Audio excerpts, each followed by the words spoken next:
things you didn't ask for and didn't need to know. The show where we discuss random stuff we find interesting before diving into the main topic, which this week is the death penalty. I'm Donal. I'm Barry. And I'm Mart.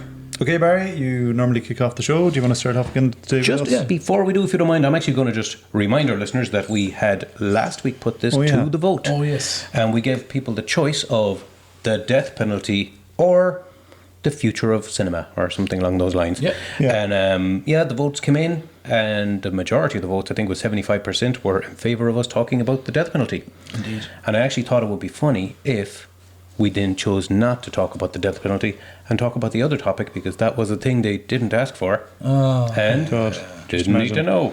But so anyway, we've decided on the death penalty today, so that's the topic.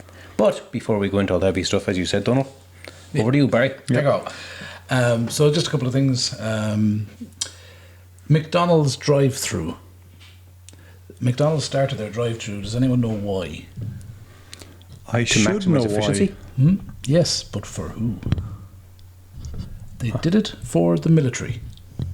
Oh. So, the first McDonald's drive-thru was installed in a restaurant based in Sierra Vista, Arizona, located near Fort Huachuca military installation. Military rules at the time forbade the soldiers from wearing their military uniforms in public. They weren't about to change into civilian clothes just to grab a burger and then run back to their base. So, restaurant manager David Rich came up with a solution. He cut a hole into the wall to allow members of the military to pick up their orders without stepping out of their cars. Thank you, Army people. Thank you. Making all our lives easier. Thank you for your service. Oh, that too. So, that's where drive-thrus apparently came from. Here's another one for you that you didn't ask for and didn't need to know. For 20 years, a cat served as a mayor of an Alaskan town. Wow, okay. Yeah. So in 1997, an orange cat named Stubbs became honorary mayor of the Alaskan town of Talkeetna. I need to pick places with easier to read names. But already 20 years is... Yeah. That's probably long-serving for any mayor, but For a even cat. just for the lifetime of a cat. Pretty it's good. Pretty impressive. So Talkeetna had a population of 772 people in 2000, and it wouldn't have taken too many votes to earn the position. And the small town did not actually have a real human mayor anyway. Did they really vote for it? Yeah. I thought it was kind of a, make the cat... Yeah, basically, that was all it was. Oh, right, yeah. But Stubbs proved adept at the role, gaining fans from around the world and serving in the position for years, greeting tourists and becoming a beloved symbol in the town until his death in 2017. So fair play, Tubbs. Thank you for your service. Yeah, I pity the person that gets that job after. It's like, you better be as long-lasting and as popular as the previous mayor. Yeah. Well, if it's another cat, you can say that to it all you like. It's just going to ignore you. Okay, so here's another one. 1/4 of your bones are in your feet. What? Yeah. So there are 26 bones in each foot, which obviously is a total of 52 bones. So out of a total of 206 bones, that's more than 25%. So 1/4 of your bones are in your feet. Jeez. It sounds a bit crazy, but when you think about it, your feet support your weight and allow you to jump, run, climb. Those bones and joints also allow your feet to absorb and release energy efficiently. It's one of the reasons why humans can outrun pretty much any other animal in the world in an endurance run. Oh, in an endurance run. I was going to say, wait a minute, I'm calling you on that one. Yeah. No, I mean, obviously, if you try to raise a horse or an ostrich or a cheetah or a lion or pretty much any animal, in the short run, you're goosed. But over a long, long distance, a human can outrun pretty, according to science, a long distance, anything. By that rationale, though, who would win if a horse were to run a marathon against a human? Who would win? That's the thing. Horses aren't great for that type of distance.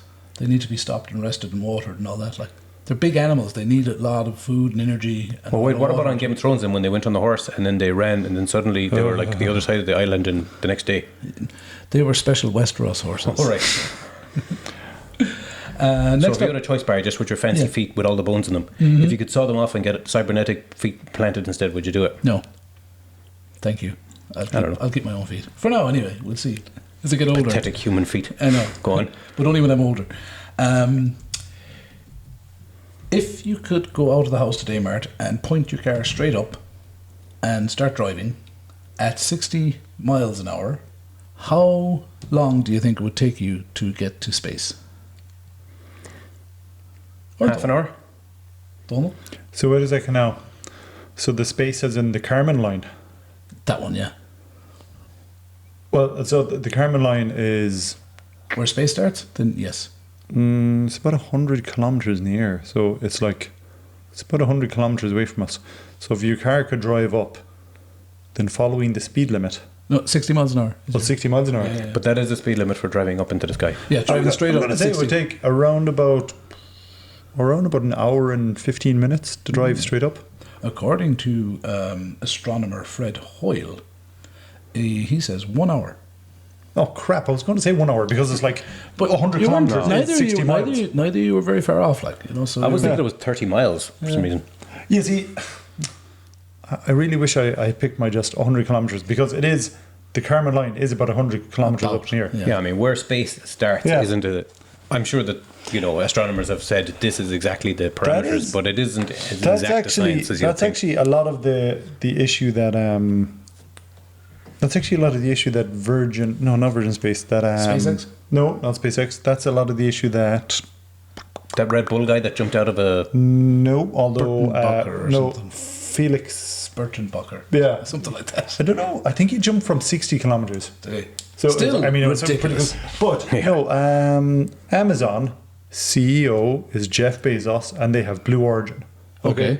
So here's actually a genuine a problem that's happening in space at the moment. Well, not a big problem, but it's an issue of classification where with NASA, if you fly up into space, you go into space and you're floating around, you go into the orbit. If you go on the International Space Station, which I think is 500 miles away from Earth,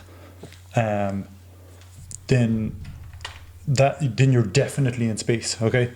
But with Blue Origin, they were flying people up right just barely around about the Kármán line, and then they were saying people who were in the Kármán line who did go that far, they were saying, okay, now these people are astronauts, but other people who were actual astronauts and who trained in the army and all this kind of thing for years and stuff, they were saying, well, wait a second now. It's like, what is an astronaut? Oh, they're gatekeeping space. Well, Yeah, pretty hold on. much, like definitely. So a couple of things. One, it's 250 miles for the ISS. And here's a complete aside that's not on one of the things, but what do you think most astronauts say is the hardest part of their training to go up onto the International Space Station? The centrifugal spinning around thingy. Okay, Donald, what do you think they say? As in what part of the training is the hardest? What part of the training is the most astronauts say is the hardest? Now, I'll quantify. Most American astronauts. Don't tell me something like they miss coffee or something. No. It's learning Russian. Oh, right. They've got to do like 1,000 hours or more of of learning Russian, so that when they get up there, they can understand the systems. In a lot of the modules are built Yeah. by Russia. Really? Yeah. Really? Yeah. So they can do the whole training thing, Like I and the knew they spinning had around the room. Soyuz capsule is still in use and all that, but I thought, No, the Soyuz capsule's still all in Russian. yeah, but I thought, they don't use Actually, those. wait, this is a good time to As in, explain. the Americans don't. the Soyuz capsule. What is the Soyuz capsule? Okay, so the Soyuz capsule is so the International Space Station was built by a few different countries in the world, but the two biggest players that contributed parts were the Americans and the Russians. And the capsule that the Russians would put up, which is basically the top part of the spaceship that they flew up in space, would stick to one of the hatches on the space station, and if there was a fire or anything, it was designed so they could just go into the capsule quickly, pull a lever, and just go kind of float away from it. Yeah, we all saw that in, what's that movie with Sandra Bullock in space? Gravity. Yeah. Gravity, brilliant film, Actually, good fun. Yeah. good fun. But I remember talking to you before about Gravity, and I was saying, Mark, did you like the whole thing that it was the whole story about the dawn of man type of thing? Did you get that in it? Oh, you're going to talk about how she was in the fetal position at one point and it looking like in the womb and all that kind of stuff. Yeah. There was a lot of symbolism in there that I know a lot of it went over my head. Did you pick up on it? On No. the You didn't? None. No. Watched the movie, enjoyed it for a story, but My main thing when I came out of that movie was I want to see a making of, and they didn't. I have not seen that yet. Yeah. Because how did they make the whole movie 0G? Yeah, that's a good question. I don't know. I know they can fly up, and when they do zero Gs, sometimes they'll go in a plane, fly up in the sky, then let the plane drop for like 30 seconds. Which, again, nobody's asking for this, and they don't need to know it, but that plane is called the Vomit Comet. Yeah. Anyway, we're doing a tangent on a tangent, so let's get back to the tangent. first tangent. Oh, okay. I was going to do one more tangent. Go on. Tangent away, one more man. tangent. In Gravity, there's a piece where George Clooney is swinging on the Canadarm, I think it is. Basically, George Clooney is swinging on a piece of the ISS, and then when he's let go of the arm, when he lets go of the arm, he goes whew, and he flies in space.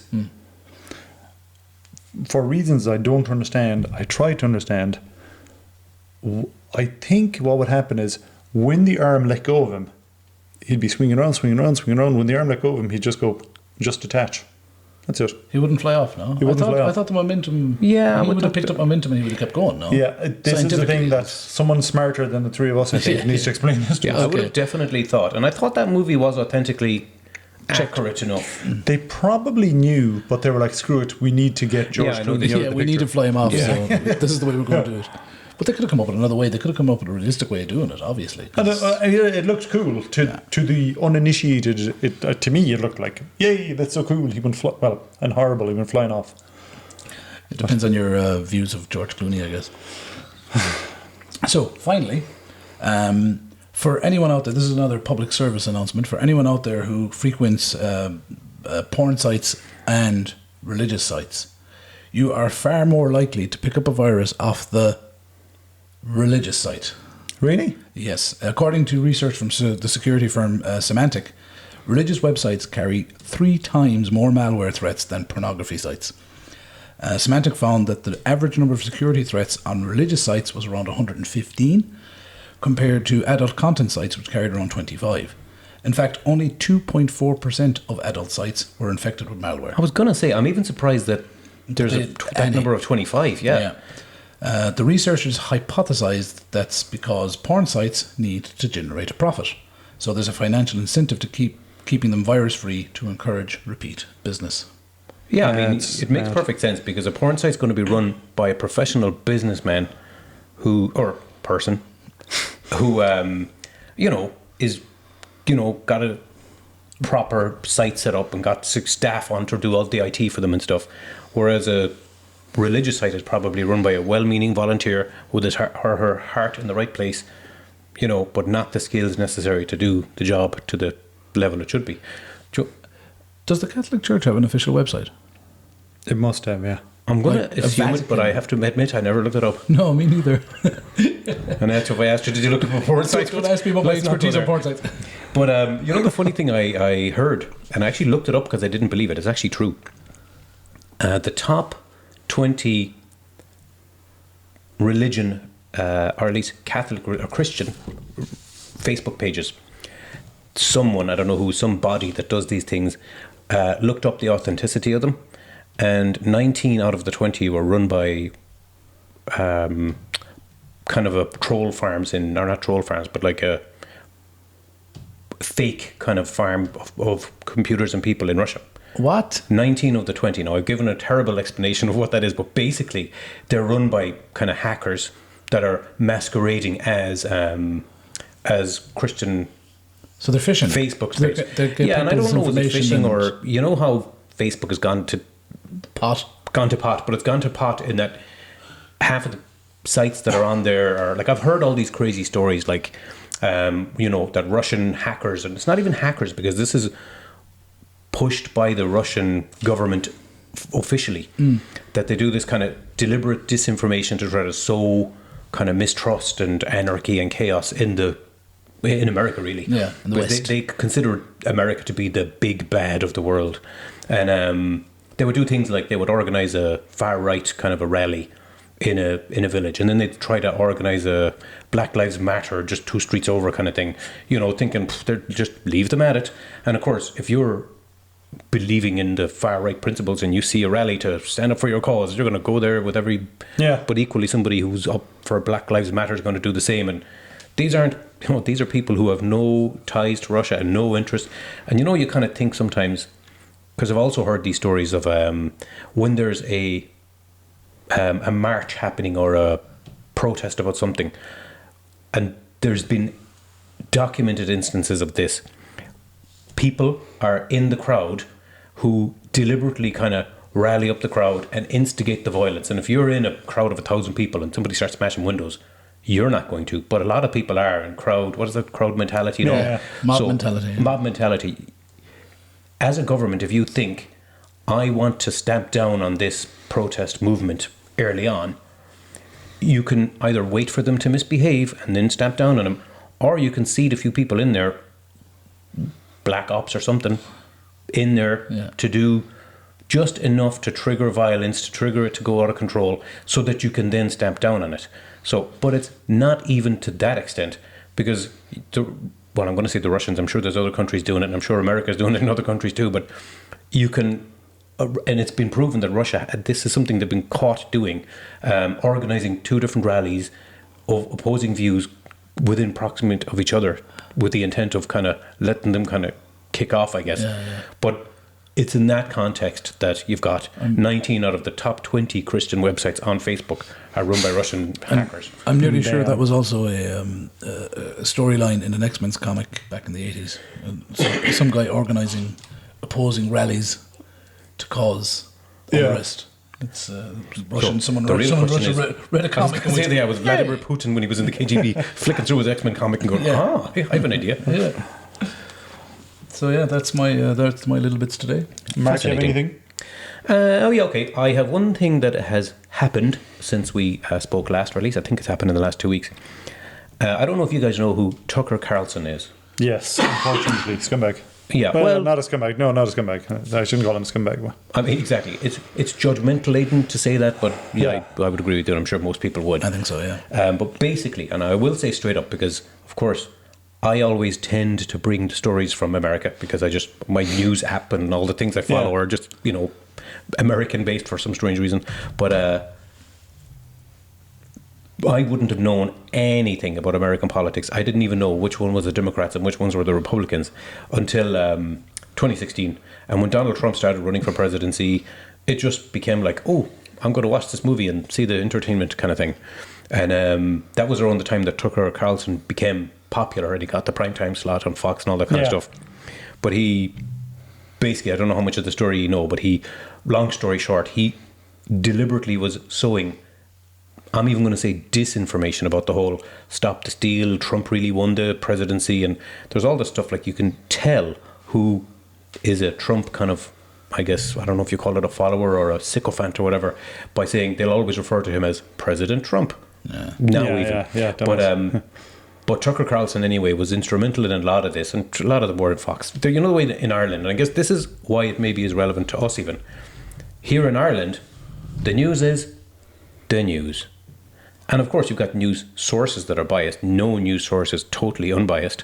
But in America they've gone a whole other level where the news is either one side or the other side. 100%. And neither side is truly true. And of course, if you are a Republican, you're going to watch Fox News.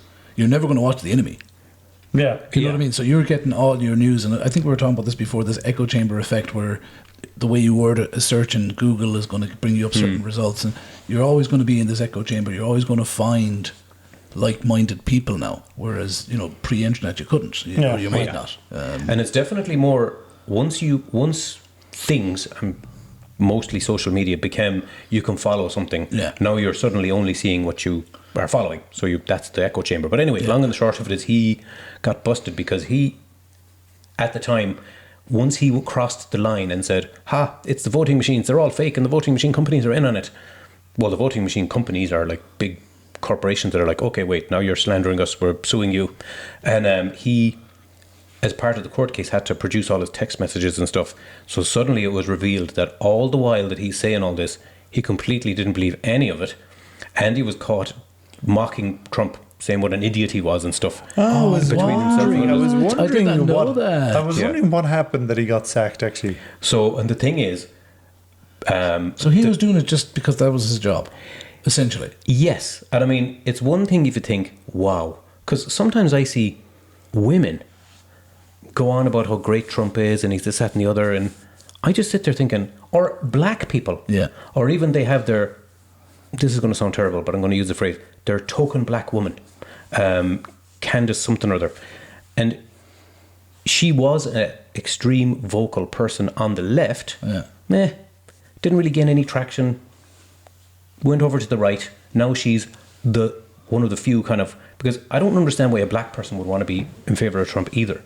Now I'm using the word black. I don't know is colour the right term or what, or African American. African American, if you're although American. Morgan Freeman has just come out with saying that's not good terminology either, right. because African American is continent American.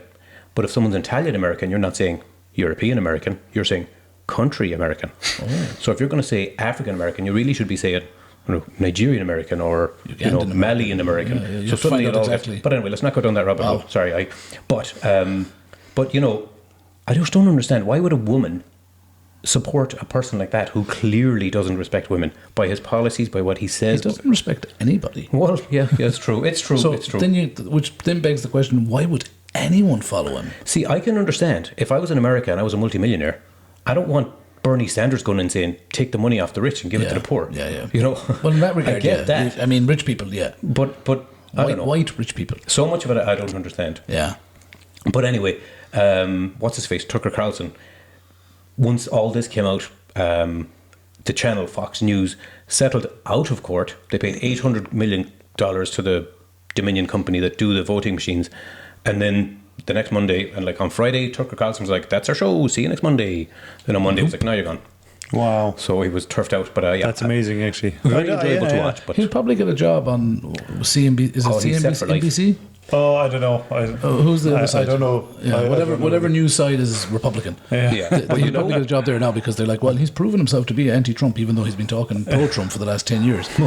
Well, he was kind of talked about being a potential candidate for 24 in the presidency. So really? I don't know. I mean, the thing is, this is the modern world. Yeah. You can get caught with something like that and it just doesn't matter. Yeah. And someone else can get caught saying something or doing something 20 years ago and get cancelled. Mm-hmm. Yeah, exactly. Yeah. What do you got, Tom? How many moons does Jupiter have that we know of? It's got to be at least like 150. Oh, I was just going to guess like 34. This is a guess, by the way. Way too many, Barry. Not enough, Mart. They have 92. Oh, okay. So I was closer? Was I closer? I actually saw there's a guy on YouTube, Animagraphs, I think he's called. No, I might be wrong on that, but I think it's Animagraphs, and he does these cool representations. So he did the moons of, what you call it? That planet? Jupiter? Yeah, he did the moons. And started off, I think he was in London, or on a football pit. No, it was London. He'd start off like in a street, and then getting bigger and bigger and bigger. Because some of these moons are only like half a kilometre wide. Yeah, they're half a kilometre wide. A pebble by astronomical standards. Yeah, half a kilometre wide pebble, and then all the way up to Titan or whatever the biggest one is. And it's brilliant. It actually, it shows. He did another one on spaceships. So like from My Favorite Martian, or the tiny little ones, all the way up to ships and beyond. What was this guy again? Who did that? I might be wrong on this. I think it's Animagraphs. Oh yeah, because there's another guy. Yeah. It'd be interesting to find that out. How many did you say? 90 that we know of? 92. 92. Mm-hmm. Isn't it Jupiter that has Europa as a moon? Europa is the planet, the moon that's all water. Yeah. Well, it's all ice on the surface, and they've reckoned there's water inside. Because if you ask any, I don't know, scientist guy or girl, I keep doing that. Jeez.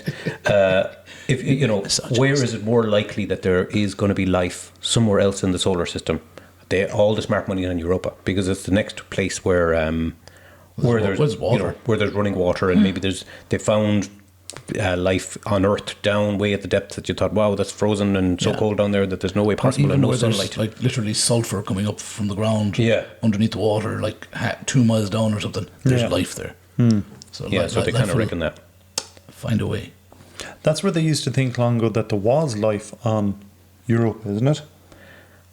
It is Europa, the one with all the cracks on it. Yes, yeah. So they used to think that there was life on Europa when they got kind of magnifying glass, when they got telescopes. Yeah. And they were looking at the planets and they were like, oh, look, we can see kind of cracks on it and it must be like major roads and everything. Yeah. Didn't But they all think it that was- about Mars as well? Yeah, well, I know that with Europa, what it turned out to be is just like, because it's covered in ice, when the ice broke and then kind of rubbed against each other, and it left loads of lines. Yeah. That's what it is. That's what all the scarring is on the surface. Big ice roads. Yeah, but exactly Here- the same, Barry. They did think. Sorry, Don. No, So go they on, did think that a long time about Mars because they were looking with telescopes and they reckoned, oh, we can see canals. They're dug. That's clearly someone's up there doing it. It's so strange to think, you're as if you're looking at the telescope, seeing your neighbour that you just can't communicate with. Yeah. Yeah. They're not going to talk to us. That's the. I was going to go on a whole other thing there, but I won't. Do you know what a public health priority illness is? You mean like COVID or something that is? Yeah, COVID. COVID would be one, yeah. What's another one? Syphilis. Okay. Probably. Like Cancer? alcoholism is Yeah, one. that would be one, Like smoking, that kind of stuff. One is loneliness, according to the Surgeon General in America, which I presume is the head honcho of Fleming doctors type of thing. Certainly But- surgeons. Huh? He'd be definitely the general of surgeons. Yeah. But so so loneliness is pretty serious, and I don't think it's a thing that people think about really as an illness. If you had syphilis, that would definitely be noticed. If you had many other illnesses, it would be noticed. But I suppose I don't know if loneliness is a mental health illness. It's just simply you're alone, because there's a difference between being on your own and being lonely, because you could be in 1,000 people around you and you wouldn't find it lonely per se. There are people that would. It doesn't matter how many people are around you, you feel loneliness. So it's. Oh, that's worse than anything. Oh, yeah, it's very bad. I don't know if this is me just being pure semantics here more than anything. Go on, yeah. I feel like an illness, loneliness isn't an illness. It's a mental state that maybe leads to illness. But in the same way, I think, Like I can get, it's like saying smoking isn't an illness. yeah. Smoking is a habit that leads to illness. But I think his point was the smoking has effects that make people go, smoking is bad. Loneliness has effects that makes you sicker Oh yeah. sooner. There's all I'm and it's definitely- very insidious as well. It's not out there. You don't Yeah. see someone going outside to be lonely. They Oh, yeah. can't ban loneliness in pubs. I can definitely see why the Surgeon General or whatever it is would be, let's look at this and consider it because it's a call. But, I'm just kind of really splitting hairs here just for spite more than anything. Yeah. I wouldn't call it a illness itself. More like a cause of. Yeah, I don't know. I Anyway, don't know. sorry, I didn't mean to derail your point. No, or no, anything. no. It's worth looking into, I guess. Here's something you didn't ask for and didn't need to know. What is a NAM? What is that? What have I even written there? Nanaria swifty millipede. It's a millipede, okay? Yeah. Nanaria is the type of millipede that it is. It's the kind of a millipede with crawly legs, okay? But this is a new millipede that this scientist found, kind of underneath a waterfall somewhere in South America, I think. But why is it called Swifty at the end? Because he's really fast. He's the Usain Bolt of millipedes. Nope, they named him. They named the millipede after Taylor Swift. That was going to be my next guess. Taylor Swift. Yep. I don't know. When I look at Taylor Swift, There's nothing I millipede. think, I think millipede. First thing that comes into my head. Yeah. I'm just thinking of if I could name something in the wild. My mind would definitely go randomly somewhere else first. Yeah. I don't even know where, but yeah. And this is the ultimate in things you didn't need to know, okay, and didn't ask for. Sophie was on a walk with Clover the dog, and she kicked a piece of wood, and it lodged itself sideways into a wall. Right. Okay, just to explain to everyone, Sophie's your daughter. Yeah. and this happened. Yeah. This happened like on the way in. So she kicked a piece of wood and it lodged itself in the wall like she's in the Matrix. So you're thinking this is a simulation that was too fake to be real. Yeah, it's funny. Oh, wait a second. Research study from 2021. 1 in every 20 adults report feeling chronic loneliness. Almost half, 47% of people aged 16 to 24 report feeling lonely. Yeah, that's kind of miserable, I suppose, It actually. is, yeah. It's very sad. It's very sad. That was a bit of a bummer of a point to bring up. On that note, let's bring the mood up a bit. Yeah, let's talk about the Get death on to penalty. our main topic. On the more serious note, there's nothing funny about the death penalty, unless, of course, you can argue otherwise. But we do know that this could literally be a triggering event for people. In Ireland, we don't have the death penalty. Yeah, I'm going to talk a little bit about that. Excellent. In America, I believe they still have the death penalty. They do. Oh, they do, yeah. Okay, Not in every state, but in some. I don't know if they have the death penalty. I don't know where they have the death penalty, to tell the truth. Less and less every year. To segue into that, is that the right word? Yep. Yeah. This information is from the Amnesty International website, so fair play to those guys.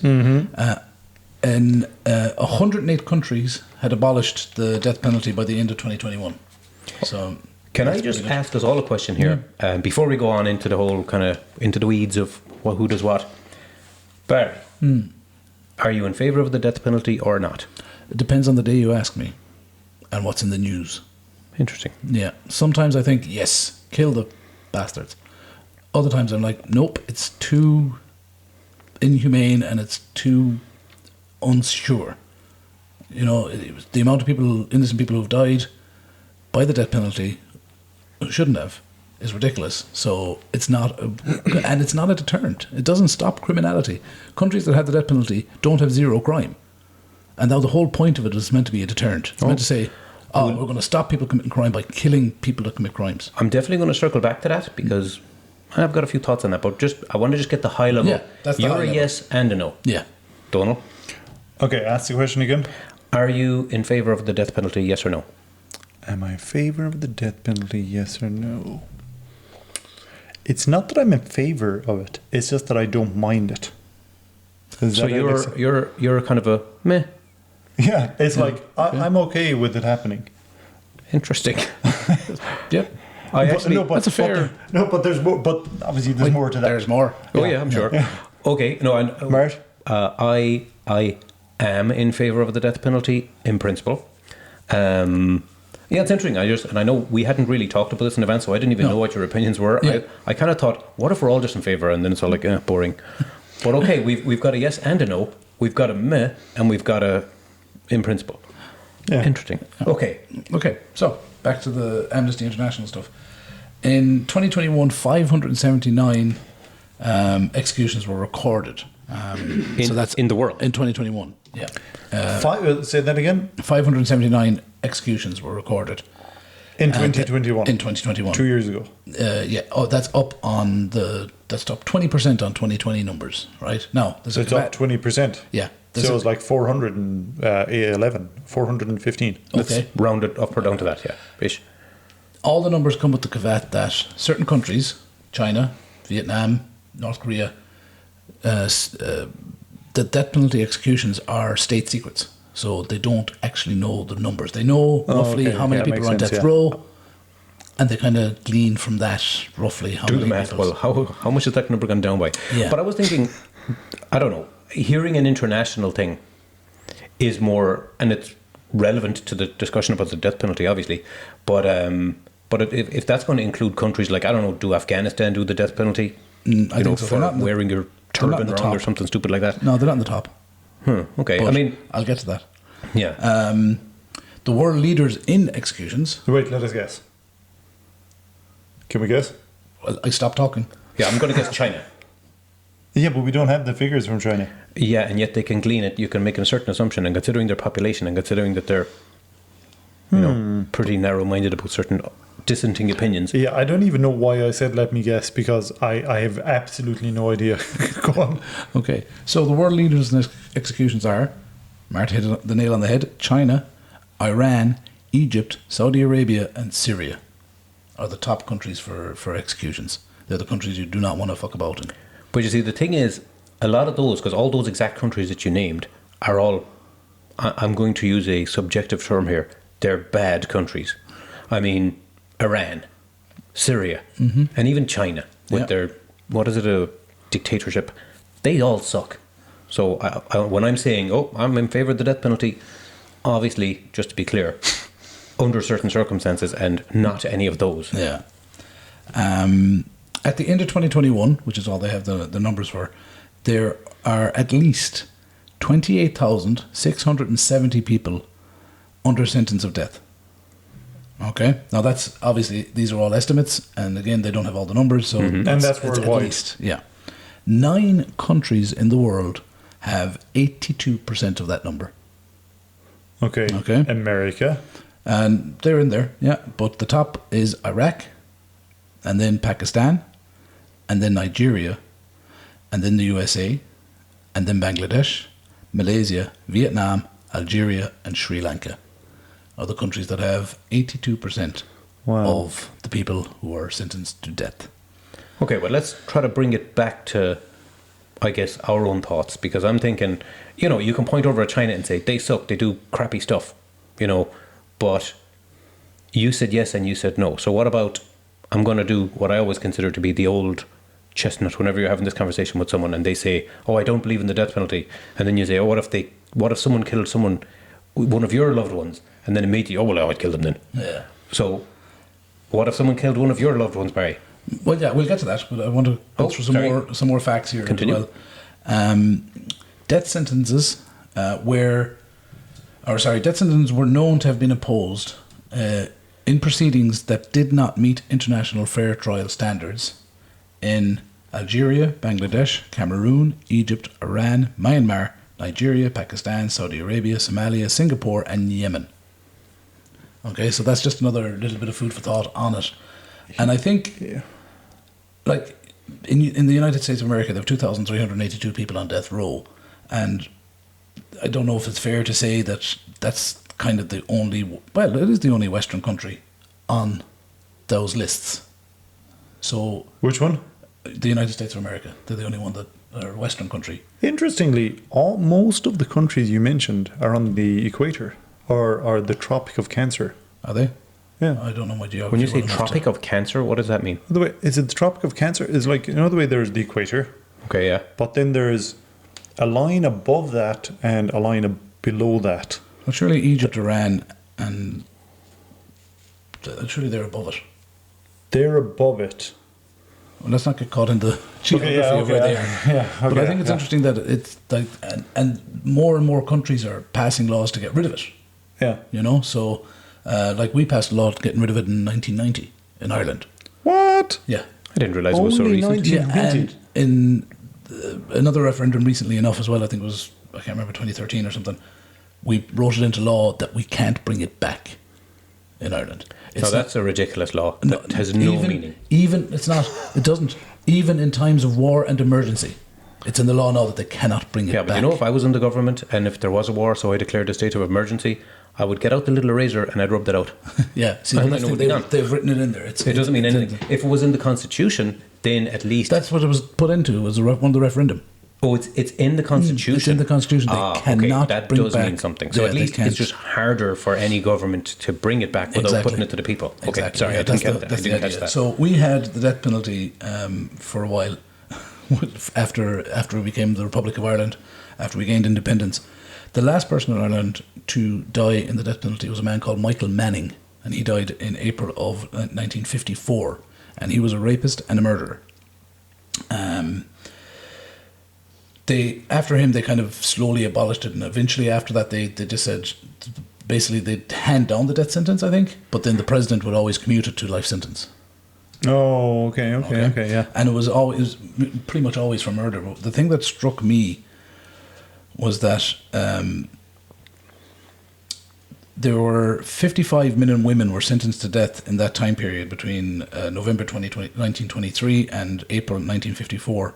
13 of those people were sentenced for murdering their newborns, which really hit Hard. Dang. That hurt. Like, that was like, So you said 55 women. No, I didn't. I said 55 men and women. Oh, 55 men and women. Men and women, yeah. And 13 of them were They were sentenced in Ireland, is it? Yeah. In Ireland, is it? Yeah. Okay.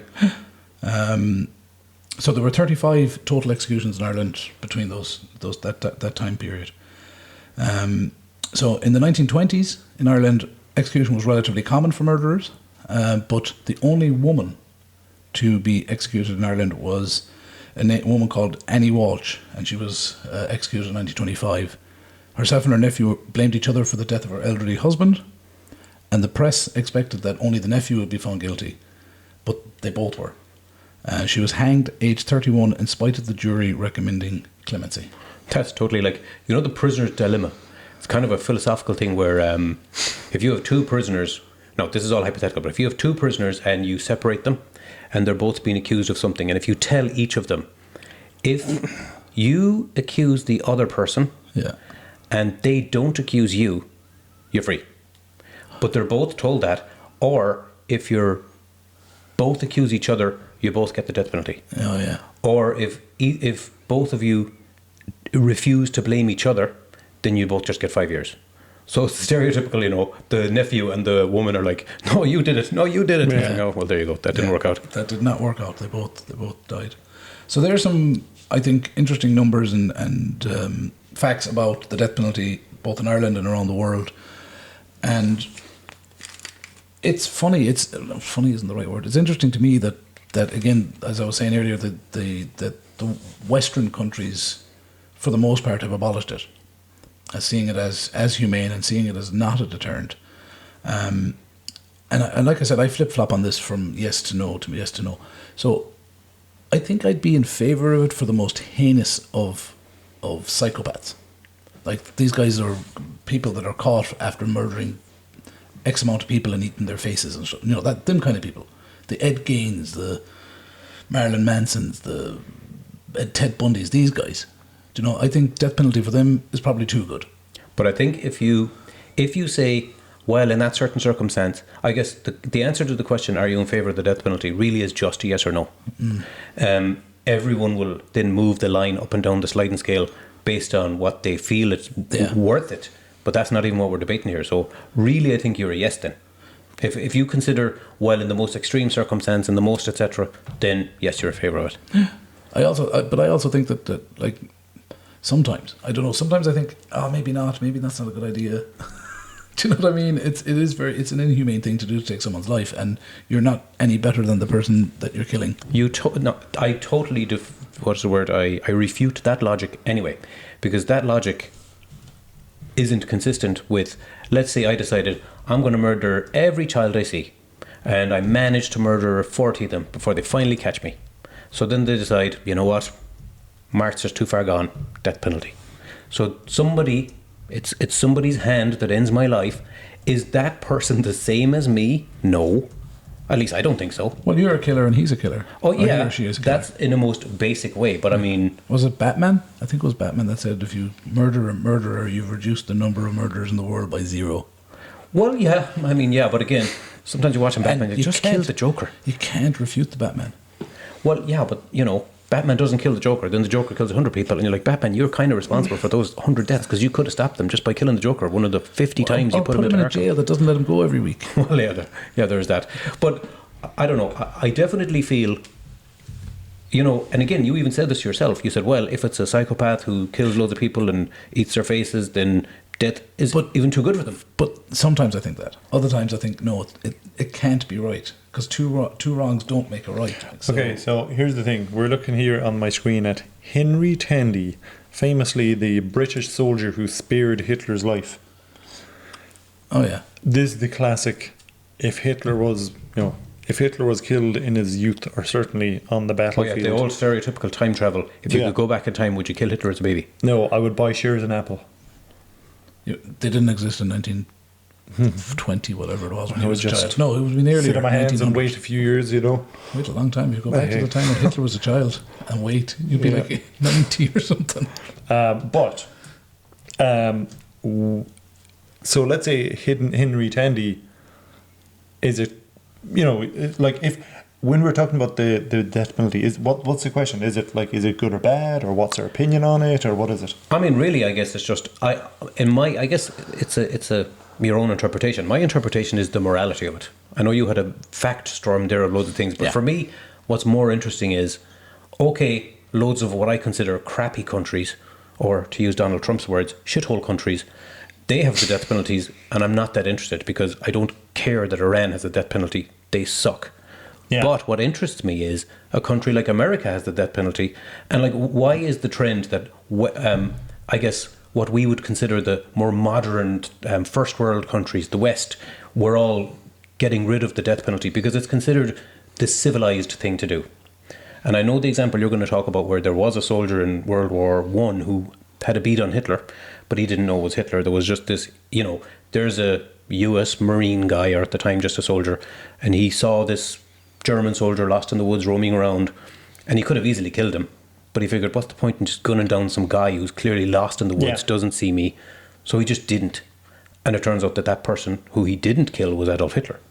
So you could argue, well, he should have killed Hitler, that would have saved it, but he wasn't to know that. No, and I guess he wasn't to know, obviously. That's not really the death penalty though, because killing someone in war is a whole other different ethical, moral conversation. But I just feel like if we look at ourselves, and if we look at a modern, with the civilized sensibilities of the modern world, is there a place in that world for the death penalty? And I personally still feel yes, but the reason I say under certain circumstances is one thing you said, Barry, which is interesting. You said it's not a deterrent. So I don't know. Do you feel the death penalty would be a deterrent to someone who would be? Let's say a person gets the death penalty because they killed a guy in cold blood because the guy was having an affair and he walked in and the guy was in bed with his wife or something. Do you think in the fit of rage that person is going through that he's going to say, oh, wait a second, if I do this, I could get the death penalty, and think of the long-term repercussions? I don't think that's... Well, I think in most of those cases he wouldn't, because that wouldn't be classed as cold blood. As you said there, it would be classed as a crime of passion. I was just saying words, yeah. Yeah, it's a crime of passion. It's more, that's in the moment. And most people that get the death penalty, it's premeditated. It's like someone who breaks into a house to rob the house and then kills the person in there. Do you know what I mean? He premeditated to go into that house, and he was, he had a gun. He was prepared to kill someone because he did. That's, or obviously if a gang member shoots another gang member, that's premeditated murder. That's what most people are thinking. Because we have to use America for these examples, because all the other countries, like Mark said, they're executing people for saying a prayer. They're not as culturally close to us. Yeah, that too. Politically correct way of putting it. Yeah. So I think we have to use America as example. Yeah. So that's the example I would use as well. Actually, definitely, I would use the America as the example. So if you have someone who premeditates, goes out and buys a gun because they don't own one, and they can prove it in court. He went out and he bought a gun, then he drove 10 miles to somebody's house and shot that person. That's premeditated, cold-blooded murder, and that's typically what gets the death penalty. Yeah, you could use an example of what's that? Is it Ted Bundy? The guy, there was a documentary on Netflix where he just killed loads of guys. No, Ted Bundy killed women. Okay. I can't remember the one. What's the name of the guy? Is Ed Gein? No. Anyway, I'm not going to get lost down the rabbit hole, but he is a serial killer. There's a good documentary about him on Netflix. But Jeffrey Dahmer. Thank you, Barry. Him. And I only kind of dipped in and out of the documentary, so that's why. But I he would be the stereotypical perfect example. Should he get the death penalty again? But I get triggered when I hear the phrase, crime of passion, and it's somehow different than a regular crime. It's like, if I saw something and I really didn't like it and I got mad at a person, so I decided to kill them because I'm passionate. No, you murdered someone. I don't give a hoot why. Yeah, no, but it's more in the case of when someone just has a momentary lapse and just loses control. Now, you could argue that they're always been capable of murder, but just took this certain set of circumstances to bring it about. But the law does look on that differently, because it happened in a split second. Yeah, well, I get the logic. I always just feel like, I could get mad at someone and say, well, crime of passion. But anyway, that's neither here nor there. I don't want to go down a rabbit hole. But I think that there's enough research out there that does prove that the death penalty is not a deterrent. Yeah. Someone like Ted Bundy or Jeffrey Dahmer is gonna, if he's killing loads of people, he's crazy, or else he's just acting in a way where he thinks he's never going to get caught or so on. So I think the whole deterrent argument is already settled. It's not a deterrent. So that's kind of already, not in the mix. Although one slight interesting thing about it, and I just randomly read an article this week, there's some guy who he killed his wife and then went straight over to his, I think maybe his wife and his kid, and then went straight over to his mistress. So the mistress was asking, "Are you okay?" And he's like, "Yeah, fine." And they went out to dinner and everything, and he had just committed murder. So, but anyway, when they caught him, they were able to kind of menace him with the death penalty to get a confession out of him, with the promise of, "Oh, you'll get the death penalty if we have to throw the book at you, but if you kind of come clean and admit, then we'll, just commute your sentence to just life in prison or whatever." So it kind of functioned as a useful tool in the legal arsenal there. Yeah. Which is just an aside. It's still, I think from a deterrent point of view, it's not that at all. Yeah, I think that argument, that it's not a deterrent, 100%. What really- But the problem with that is when you're saying that it doesn't feature in the equation or whatever, it has to, because that's one of the arguments for it. That's what a lot of people say. Well, it's a deterrent; it stops people committing crimes, but it's incorrect. It doesn't. No, yeah, I would. That wouldn't be an argument that I would put forward. And if anyone said it, I would disagree with them, because I just think already that science is out there. There's loads of studies done, but the thing that really kills me is, do you know how much it costs to keep a prisoner in jail for a year in Ireland? It's something ridiculous. Like, I can't remember going down. I don't. 80 grand. 80. So, that's quite a nice living. And I remember when I was in college, I heard this. They were putting PlayStations in the cells in Montjoy. And I was like, that's the prison in Ireland. And I was like, I'd love a PlayStation, and I can't afford one. And they're giving them to prisoners. What the hell? But did they, though? Is that not one of those things that, people come into this country and they give them houses and prams and cars exactly, and airplanes and it could flat be. screen TVs? And by the way, I'm actually not advocating, taking away people's human rights just because they're in jail either. I do think there's a sliding scale there, but yeah. Yeah. I think there is also, again, there is a sliding scale. If you're in jail for not paying your road tax, then I would say, let that guy have a PlayStation 5, and a comfortable bed and a working toilet and all that kind of stuff. But if you're in there as a paedophile, then you sleep on concrete and you get a bucket. Yeah, but this is it, you see. I think it's kind of like what you said, Barry. I think, for starters, I think we've agreed it's not deterrent. So let's look at it differently. Just going back to something you said earlier when you said, in fact, death would be too good for them. Let's look at it as a punitive measure. Some people, like Jeffrey Dahmer, let's say when they eventually did catch him, you might just think, well, he deserves to die 1,000 times over for being so evil. And the death penalty could serve as just a punishment, at least. Yeah, and that's where the punitive measure, is it a bigger punishment to kill them, or is it a bigger punishment to leave them rot in prison for the rest of their days? Like, if you catch a serial killer, because of DNA 30 years after the fact and he's in his 90s and you sentence him to life, he's going to be in prison for 10 years, 20 years maybe, if he's really, really lucky, but probably a lot less than that. Like most people on death row, again, this is from the United States, most people on death row die from natural causes or suicide. More people die from natural causes and suicide than actual lethal injection. Well, they shouldn't die of suicide if the prison is in any way proper looking after them. I mean, again, I was talking about America. Well, yeah, okay. So, but I don't know. I think rotting in prison is probably better punishment than killing them, because once they're dead, they're dead. They don't care. They're out of it. But I guess I would also say, from my own personal perspective, I would detach the whole punishment element completely away from the death penalty. I don't think you should ever kill someone as punishment for anything, because now you're edging closer to being the real criminal yourself.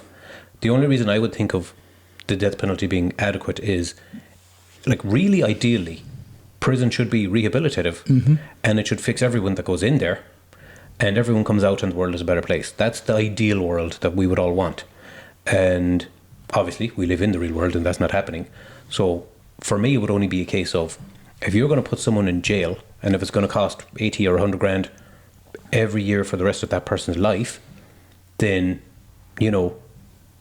purely because any government has only a limited amount of resources to spend on everything. Like, there's children with special needs and their parents are asking that there's a school made or some kind of a concessions or additions made to a school or a teacher made available, but sorry, there's no funding.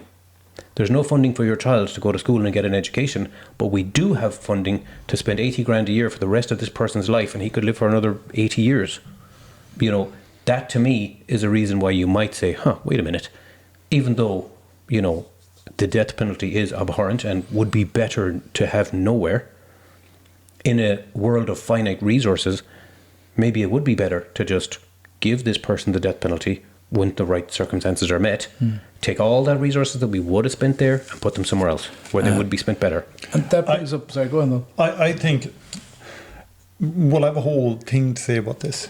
So what are we going to say? Okay, so lately people have said, like, you know, we've had Biden over. And loads of people have said to me, like, we've had Biden over. Let me explain that. Biden recently came to Ireland and visited a few places in Ireland, and it cost the taxpayers of Ireland X amount of money. Okay. Mm-hmm.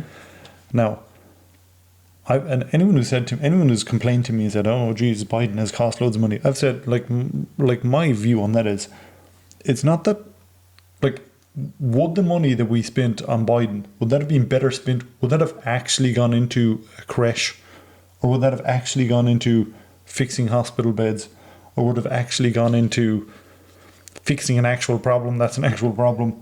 Or is it just like people saw an opportunity to complain about something and then they complain about this thing? Let's say that it's either or.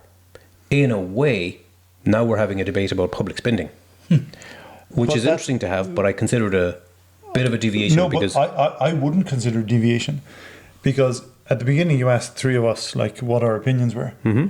I would say that the prison system of a country is, and I know other people would say this as well, the prison system of a country directly reflects the people of that country for the most part. Okay, in somewhere like Iran, the prison system of the country is horrible, but there isn't a democracy there, and there isn't, you know, a priest runs the country. Okay, but in somewhere like Ireland, where the prison, there's too many prisoners, we have too many prisoners in you know, we don't have enough cells, we don't have enough anything for the prisoners.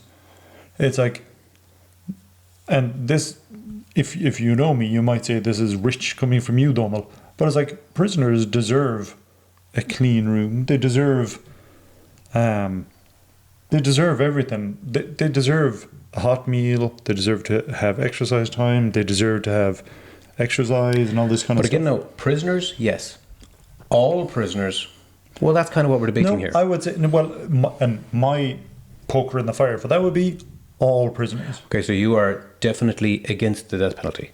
No, and my view on the death penalty is, if you go up and say to someone,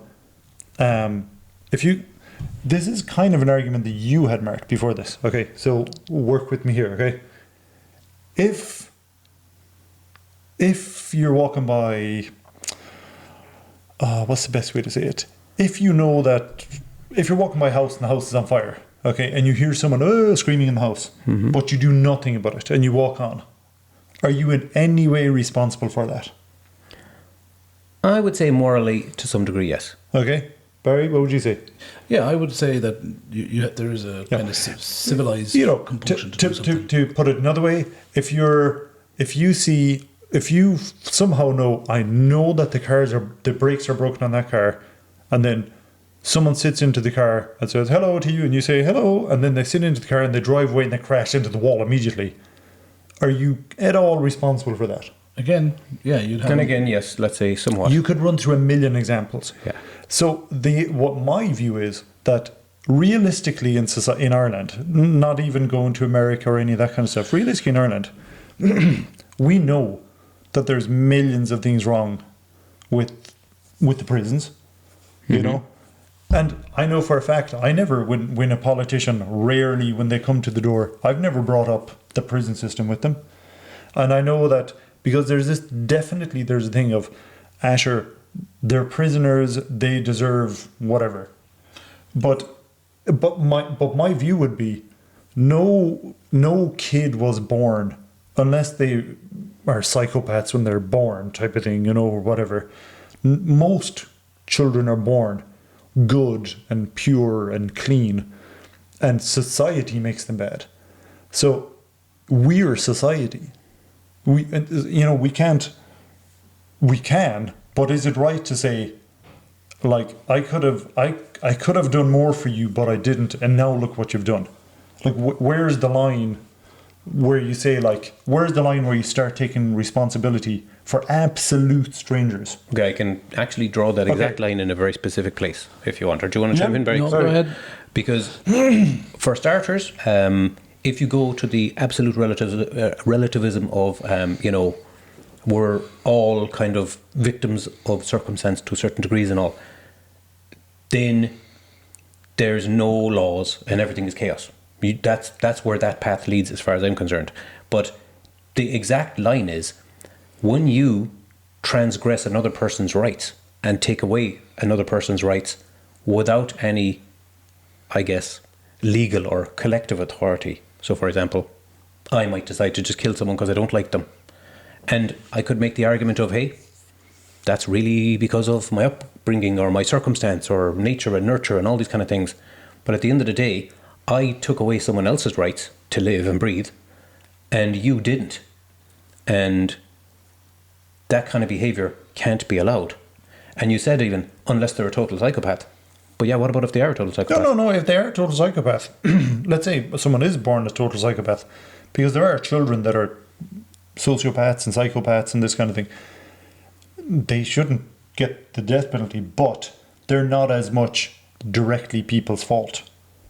But if there's a homeless person, I shouldn't be targeting homeless people here, but if there is a person that breaks into someone's house, they're probably from the, like, I know what you're going, socioeconomically deprived background. It's the usual that, and that's why I totally believe, like, I can't argue for or against without taking this into consideration, because to me it's 100%.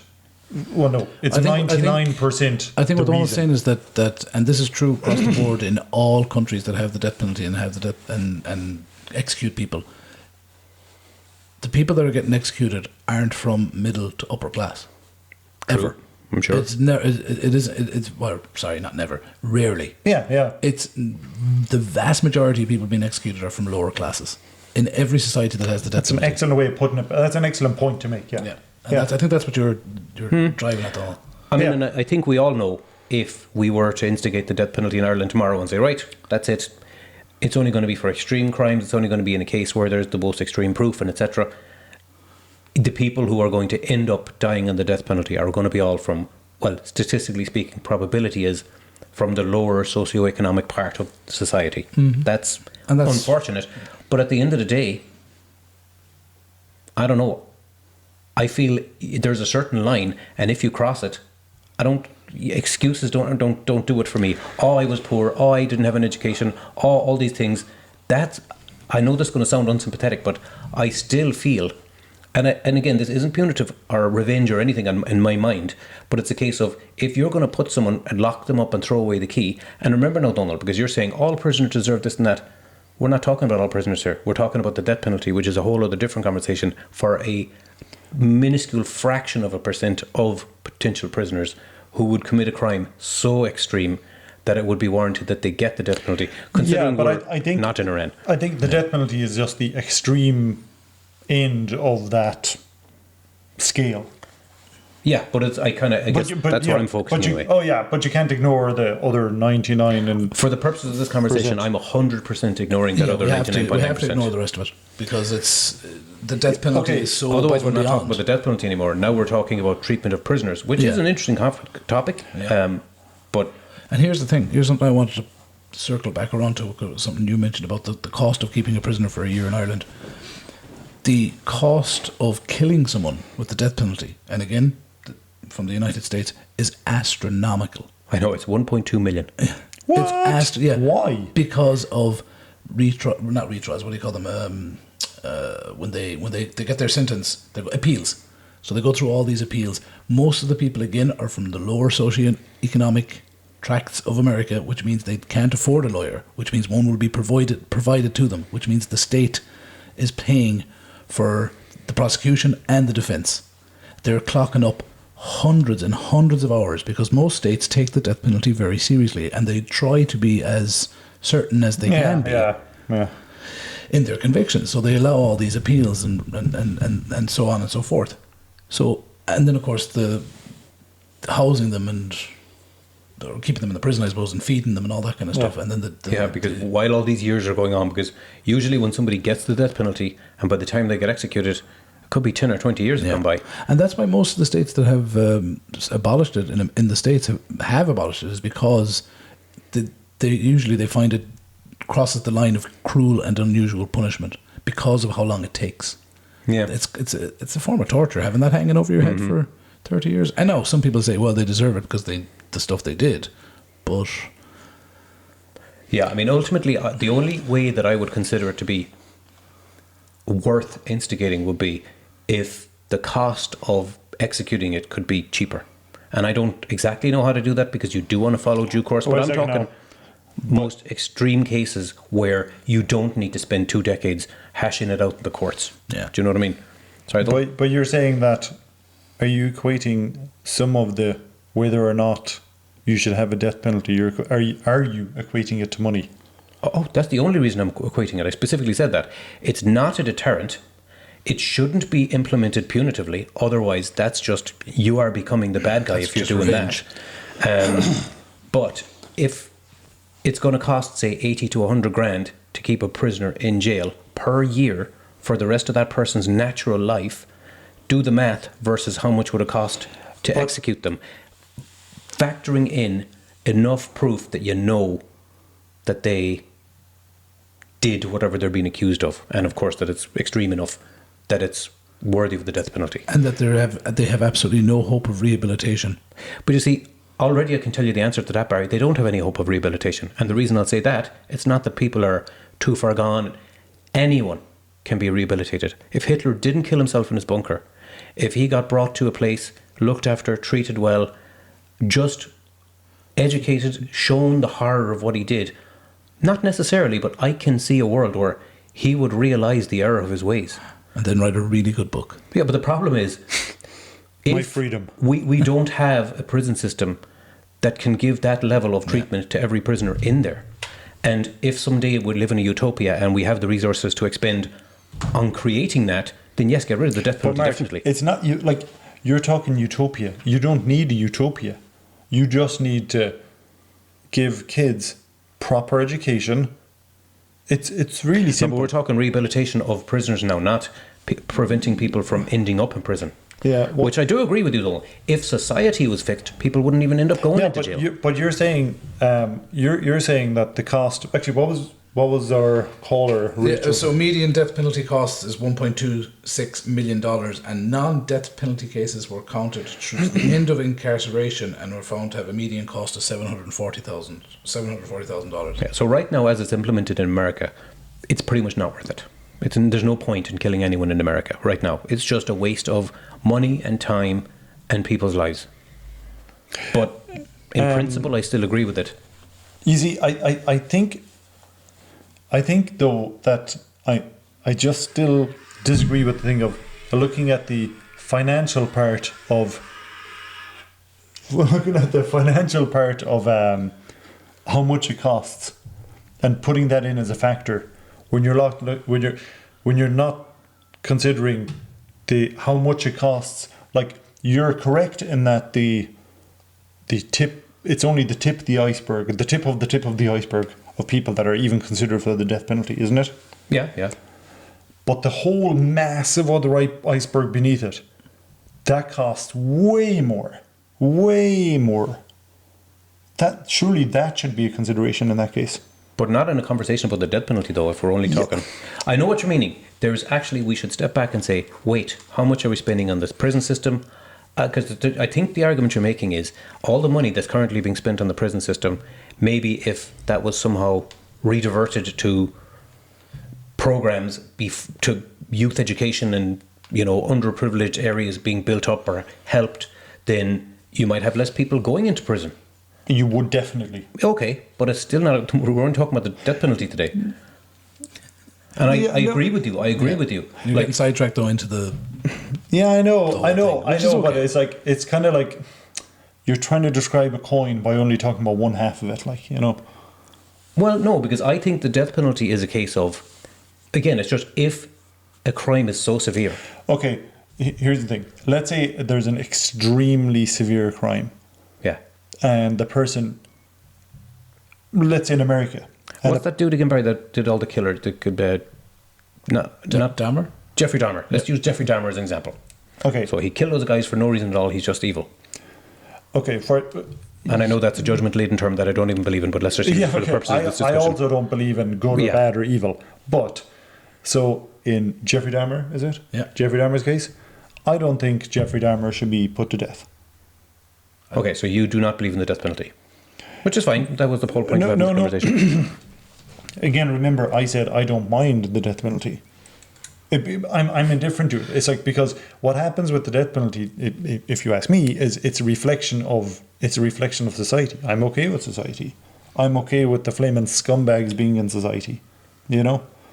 And there's a lot of scum in society, but I don't go myself actively and start cleaning up the scum. I'm not allowed to as well. You know, you're not allowed to go out and do vigilante justice. What you are allowed to do is vote and this kind of stuff.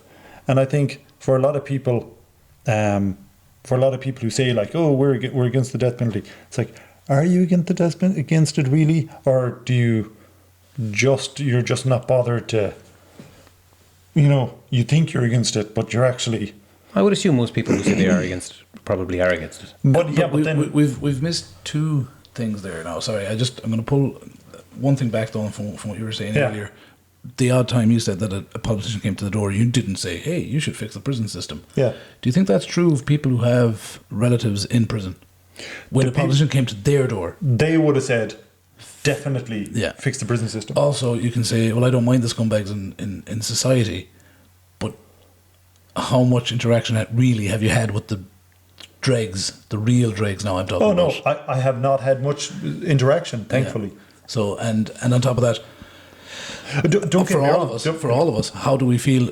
How do we think the families of people who have had loved ones brutally murdered? How do you think they feel about the perpetrators of those crimes? Like, where do you think they land on the whole pro or con of the death penalty? I don't know. Yeah. So we have to. I suppose we have to keep in mind when we're having these discussions that we're very far removed from it. Yeah.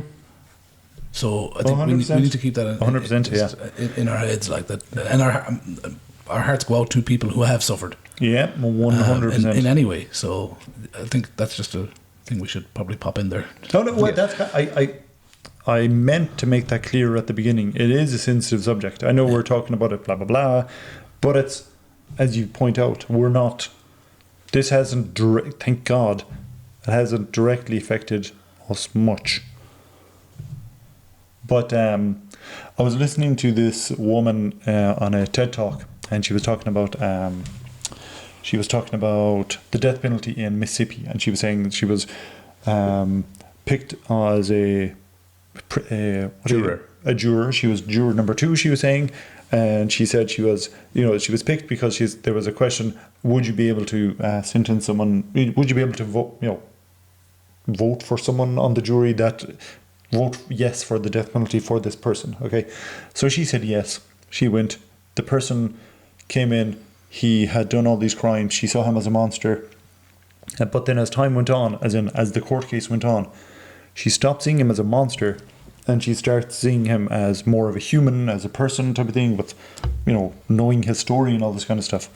And then she realized, wait a second, I don't want to put this person, I don't want, she said, personally, to vote the death penalty for this person.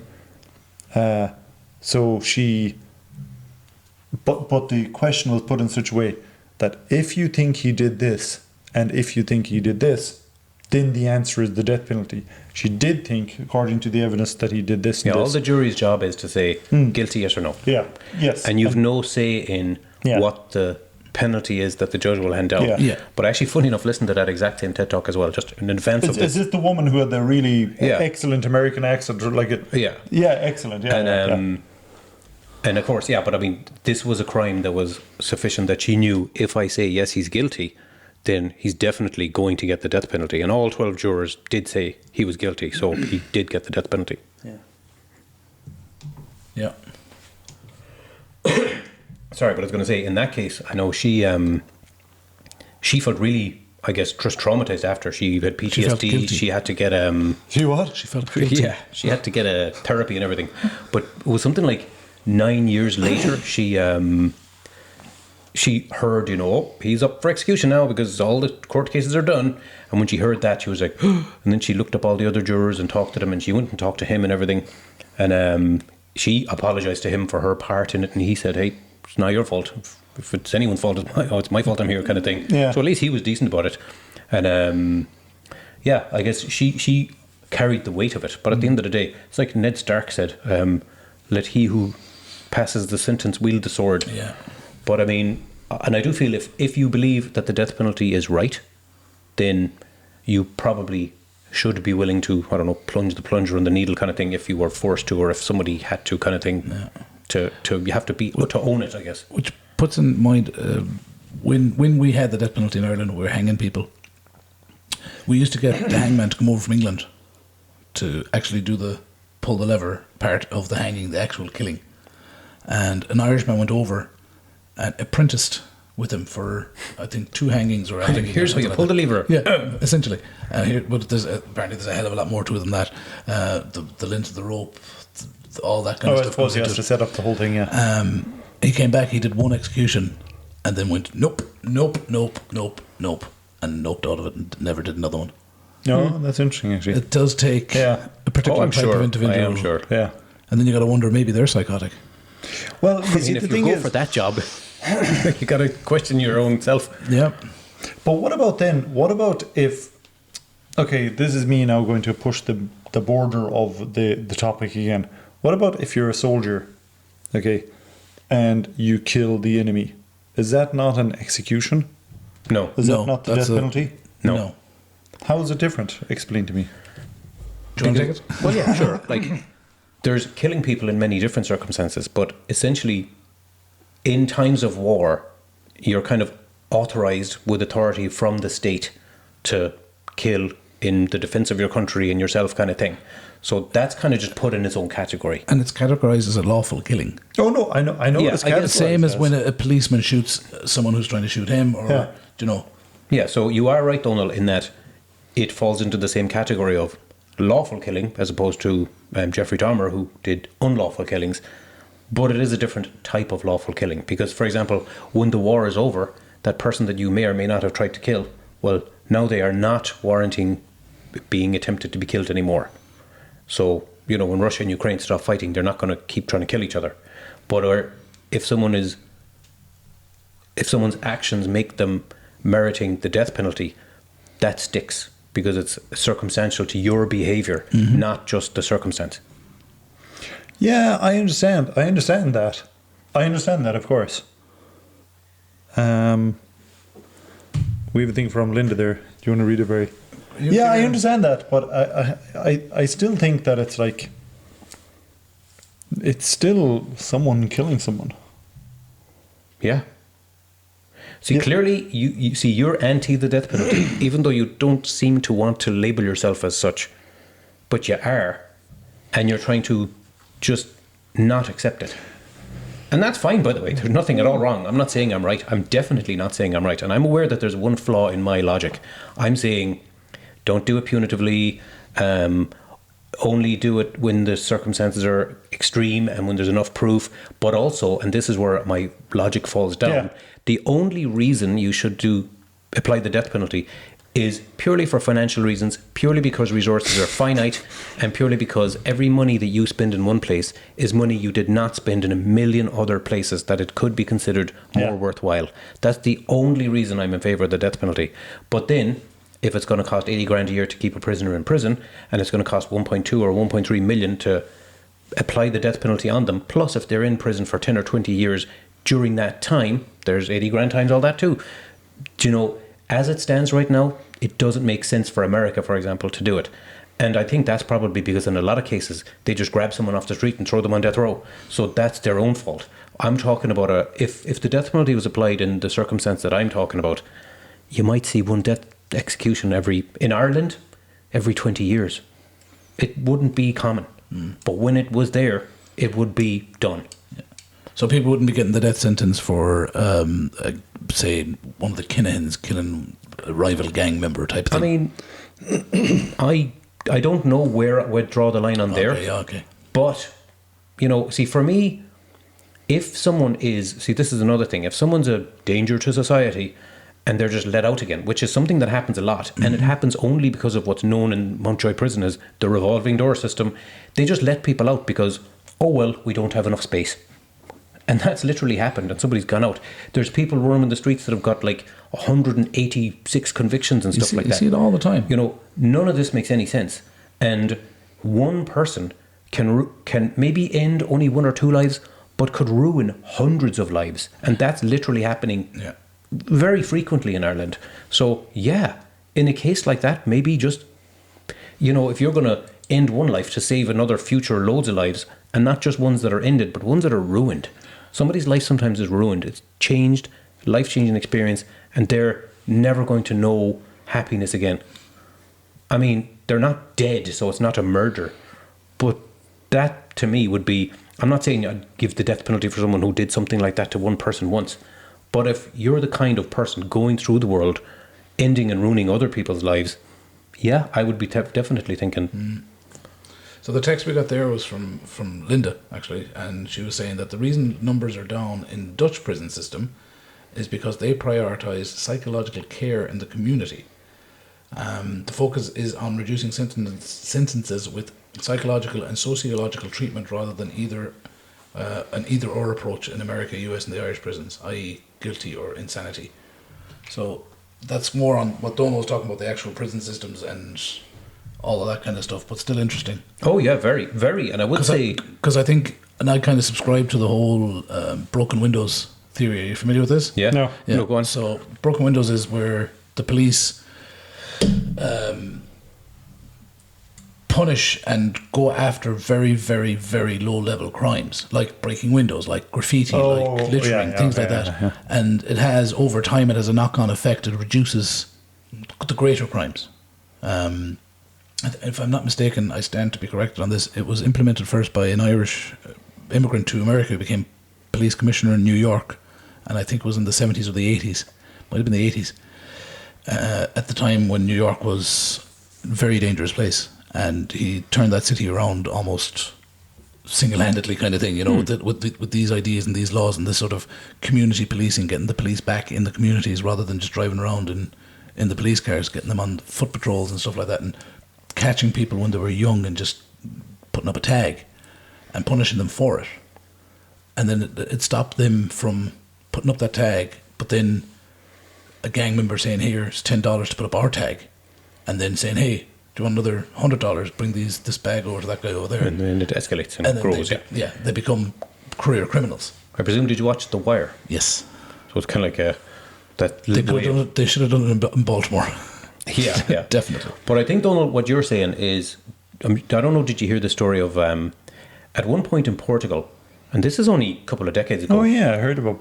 Yeah, I don't know what it is. I forget. Well, drug use had gotten so bad that I'm going to say a statistic off the top of my head, so it's probably wrong. Like 9 out of 10% of statistics are. I know 10%. Yes. Yeah. But so something crazy like 10% of the adult population were addicted to some kind of heavy drug. Class A drugs. Yeah. So it was gone insane. So some, I don't know, social scientists or something came up with an idea and said, okay, instead of just, doing what America has done, war on drugs, arrest them all and throw them all in jail and keep doing that forever and it's not fixing anything. What they did instead in Portugal was they came up with this plan of legalize all drugs, everything, from the most extreme to the least. I don't think they legalized. I think they decriminalized. Sorry, you are absolutely right. And there's a difference. Decriminalized. There's a huge difference. Yes, you're absolutely right. And I kind of use them interchangeably because in my mind the difference is almost negligible. But you're right. You're right. It is a big difference. But this was the important bit. Yeah. All of the money that we're spending on the criminalization of drugs, take all that back, and it has to be ring-fenced and only spent on education and treatment. Exactly. Yeah. And when they did that, which is basically your point, Donald, don't be wasting money, when they're in prison. It's already too late. Spend it before they get into prison and stop them from getting in there in the first place. And it actually worked. And still there's a percentage of people that are addicted to drugs, but it's gone down to 1% You see, you're or something. always going to have some people who are like, you're always going to have criminals. Definitely. I don't think you're ever going to have, like, in a Star Trek society in the future, you're still going to have people who are bad, like. I knew you were going to mention Star Trek. Yeah. It's the perfect society. You'd always have your Cam. I was going to say Cam, yeah. But you'd always have your Jeffrey Dahmers. The people who have whatever chemical imbalance in their brain that causes them to be psychopathic. Because you're always going to have them. Here's an interesting way of looking at crime. Crime is not... Okay, here's an interesting way of looking at crime. Crime isn't good or bad. It's just something that society disagrees with. That can It's be kind of true. obvious. Yeah. See, you're doing, and I know where you're coming from here, because you have this kind of a moral ambivalence that there is no right and wrong, there is no good and bad, we're all just molecules. And when you look at it that way, then there really is no, every moral thing is just a made up judgment by someone. And yes, in that context, yes. But in a more real, down to earth, living inside our skins context, crime is bad. Yeah. As in, it's actually bad. And I label it as such, and I'm sure most people would. I think most people agree with that. Well, I mean, as a categorization, Except for criminals. I think crime is awesome. But like, the way, like, if you see an animal with 4 legs and it stands in a field and it eats grass and we get milk from it, and that's a cow. Or a goat. Or a goat, yeah. Or a cat. Or a yak. A yak. Yeah. What's a yak? I don't know. Okay. But some animal or other, 4 legs, stands in a field, eats grass, and we get milk from it. Okay, I have a feeling we've flogged this topic now. No. Now we're just murdering it. No. From a nomenclature point of view, yes, you can. The crime is what like, how do I say this? I was saying that yes, from a molecule's point of view, there is no good or bad. Yes, crime is bad, but to me, it's because it's all part of one thing. You can't have crime unless you have good as well. You can't have the bad without the good. Do you understand? Yeah. So you're saying there's always going to be some degree of There's bad. always going to be some degree. So even if we get to a perfect society, suddenly we'll be saying like that people that park over the line are the worst criminals in the world and they should be given the death penalty. That's kind of like what you're saying. Like if everything else was eradicated, there were no other crimes. Suddenly that the tiniest little infraction becomes the most heinous thing. Like it's kind of like that guy's worse than Hitler. I was going to talk about he didn't put a shopping trolley back. There was an episode of Star Trek where if you did anything wrong, you got the death penalty for it. Remember? I do, yeah. I kind of don't think that's where we are here, though. I mean, no, we're not. But I suppose, to me, it's just a thing that we're talking about the death penalty. To me, we should ask the question. You should go over the question again, Mark, in conclusion of... Yeah, I think, in conclusion, I think it's clear I would be in favour of it under certain circumstances. And again, only where it makes economic sense. I think you are against it, even though if pressed, you'll say that, And I think, Barry, I don't really know where you land. A yes and a no, depending on the mood. Yeah, I think it's because I don't dwell on that kind of stuff too much. I'm a very relaxed person, as you probably know, so I don't really dwell on stuff like that. I don't think about it too much. But I'm definitely a yes today, no tomorrow, yes the day after kind of person. Sometimes I agree with it, and I haven't changed my mind. All this discussion, there's been some fantastic points and everything, but I haven't changed my mind on I don't know. Basically, sometimes I think it's a good idea, sometimes I think it's a bad idea. And I think if we could have, for example, I think if we had superheroes, for example, who could put their hand on someone's head and know whether or not they're guilty. And they say, oh, God, this guy is so guilty of everything. Now, first of all, we'd have to trust their word. Yeah. But if we could do that, if we had a situation where we 100% knew this person was quote unquote evil, then maybe the death penalty is a good idea there. But again, it's only maybe. Well, I've always thought about that too, though. I'm glad you said that because I nearly forgot to mention it. the old argument of, oh wait, you can't have the death penalty, because really everyone who is in favour of the death penalty, they'll always say, oh, I'm in favour of it if you're sure. Now, that's a kind of a logical kind of a loophole, because you're never going to be sure. Yeah, I mean, very. I guess there's a circumstance where you've been witnessed by hundreds of people, you're caught on camera, your DNA's on the scene, etc., etc., etc. But then again, we live in a world now where every single video you see is, you can't trust it anymore. Deepfake, So I don't think you're ever going to be really, really, really sure enough that you feel solidly comfortable giving the death penalty based on a crime. But if I was going to be accused of a crime that was so bad that if I am guilty, that it is worthy of the death penalty, I'd rather get the death penalty than get put in jail for the rest of my life. I wouldn't do well in jail. It wouldn't be good for me. I think they call people like currency. Yeah, I mean... So, text in about the Portugal thing. Before decriminalisation, Portugal was devastated by a drugs crisis where 1 in every 100 people in the country... Okay, so it was 1%. I said 10%, which is still way crazy ridiculous. number, though. It is. 1 in 100 people became addicted to heroin. No, heroin. Oh, 1 in 100 Oh, addicted yeah, to I heroin. heard about that, yeah. And the rate of HIV infection soared to become the highest in the European Union. So, Because it's crazy how bad it was, and it's insane that solution actually worked. yeah. But yeah, anyway. Guys, this was an interesting discussion. It I certainly don't was. think we've cured Society's ills, society's ills. or changed anyone's minds, I'm Probably sure. not. Yeah. Probably not. But that's not what we're here for. We're just here to talk about stuff that you didn't ask for and you didn't need to know. Yeah. We should say at this point, and of course, when I'm actually doing my job here, I will say this at the beginning of the video as well, that we should, we would love if everyone liked and subscribed to us. Give your comments on YouTube. It's very easy to comment on YouTube. You can comment on Instagram. Okay? Yeah. Because like when we put this video up, we put the video up on Instagram, and you can comment on Instagram, and everything that's written is read. And anything, you can email us, you can do anything, you can contact us in many, many ways, and we'd love to hear from you. We'd love to hear anyone's opinions on a topic. If someone wants us to discuss a topic, we'd love to do that. And that is that.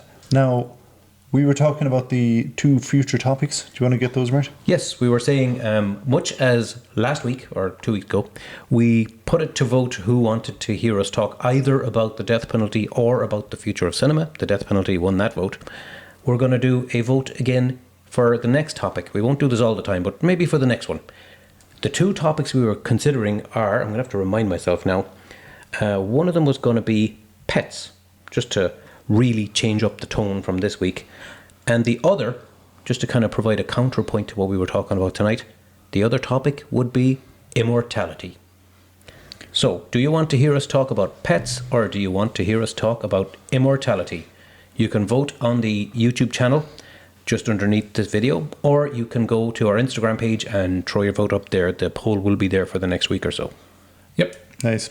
That's it, guys. Is there anything else? Thanks for listening. Thanks for sticking with us for the whole podcast if you have. Yeah. And thanks for listening to any of our other podcasts as well. So, fair play. Thank you. Okay, guys, that's it. Right, bye everybody.